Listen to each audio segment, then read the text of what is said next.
Okay, I wanted to bring another cheap electronics review out. This is for the Mp5 portable media player, which plays MP3s, videos, and then games for classic systems like the SNES, Genesis, NES, and so on, including particularly Game Boy Advance games.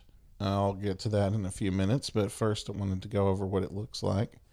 You have your plugs on the top for AV out and shoulder buttons, USB and charge, and the little hole for the microphone. As we go back to the front, you see the 16:9 screen, the joypad. You got an SD card slot on the bottom, although it does hold 8 gigabytes on its own.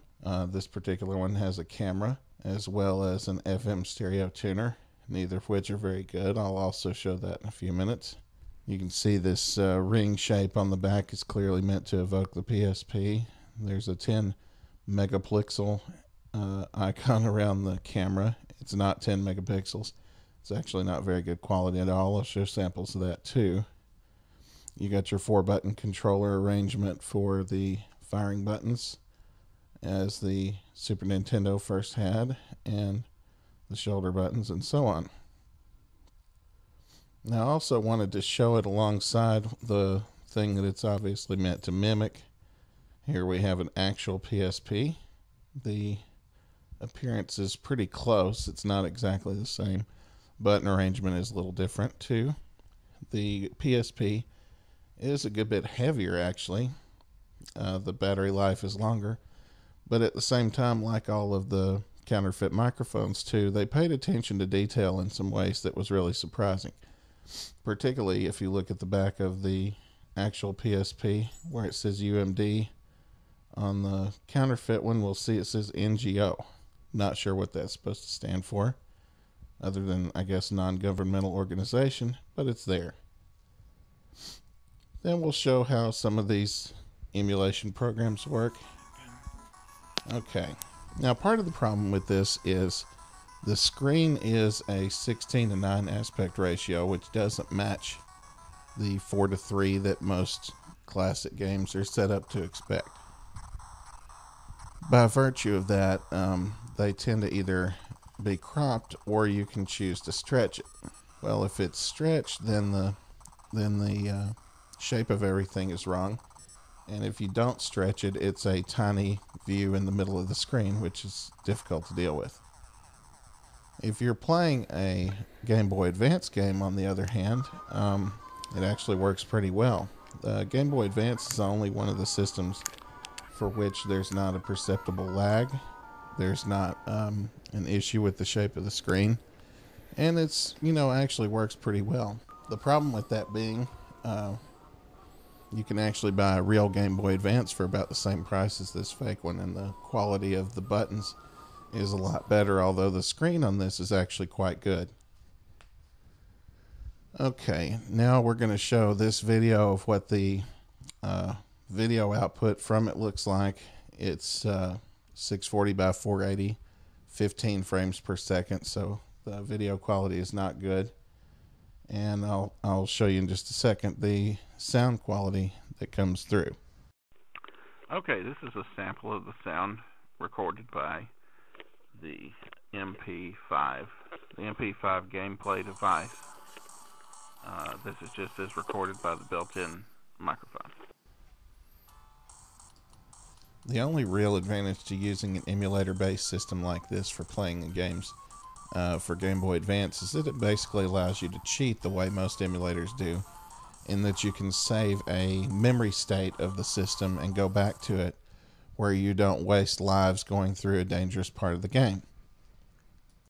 Booted up, you're greeted first by this hello greeting and animation, and then it takes you to this iOS looking menu screen, which shows some of the games that were included uploaded to it. For some reason it will not launch any of the games from this main screen.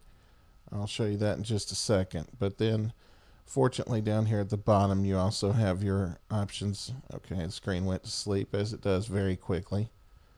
Okay, you have your options for gameplay, and then media playing and so on down at the bottom, camera, FM radio, and it also has calendar and calculator functions that are difficult to use because it doesn't have a regular keyboard or a touch screen.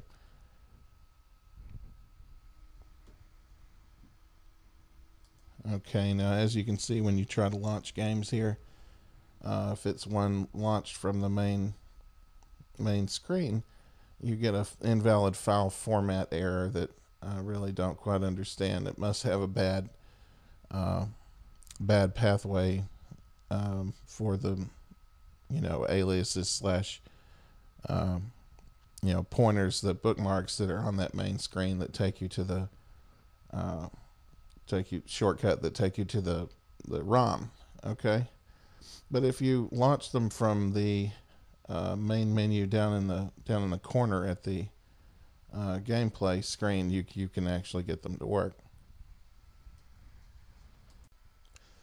So in conclusion, I would like to say that the issues with the screen shape and resolution, as well as the issues with slowdown and lag emulating anything other than a Game Boy Advance, make it difficult for me to recommend that anybody buy this anyway, combined with the fact that it's generally used to run pirated software.